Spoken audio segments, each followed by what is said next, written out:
Salam Indonesia. Anda menyaksikan berita terkini bersama saya Pradana Adiputra. Pemirsa, varian baru COVID-19 Omicron yang menjadi variant of concern muncul di masa pandemi yang masih berlangsung hingga kini. Oleh karena itu masyarakat diminta tidak berlebihan menyambut Hari Natal dan Tahun Baru Nataru 2022.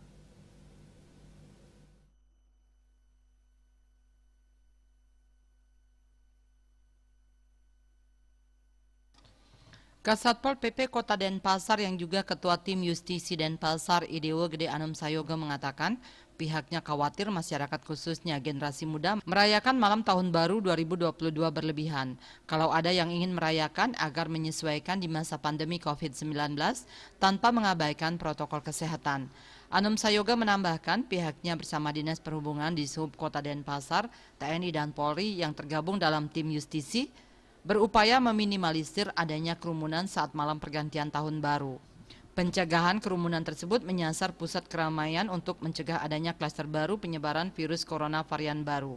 Masyarakat diharapkan tidak euforia berlebihan menyambut pergantian malam tahun baru. Tim gabungan akan terus melakukan sosialisasi dan edukasi saat sidak prokes agar masyarakat disiplin dan patuh terhadap aturan yang ada. Jangan sampai perayaan malam tahun baru berlebihan berimbas kembali meningkatnya kasus positif COVID-19 di Kota Denpasar. Masyarakat diminta tidak minum minuman beralkohol, tidak menyalakan kembang api dan petasan, dapat membahayakan dirinya sendiri maupun orang lain. Apalagi menyalakan petasan atau kembang api yang memiliki daya ledak besar, bisa menyulut kebakaran. Lebih baik mencegah daripada mengobati. Kalau masyarakat disiplin prokes, niscaya kesehatan diri sendiri, keluarga maupun lingkungan terjaga. Pasmo Denpos melaporkan.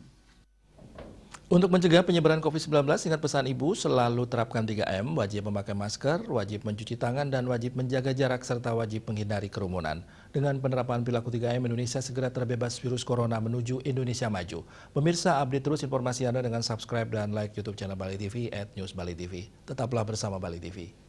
Salam Indonesia.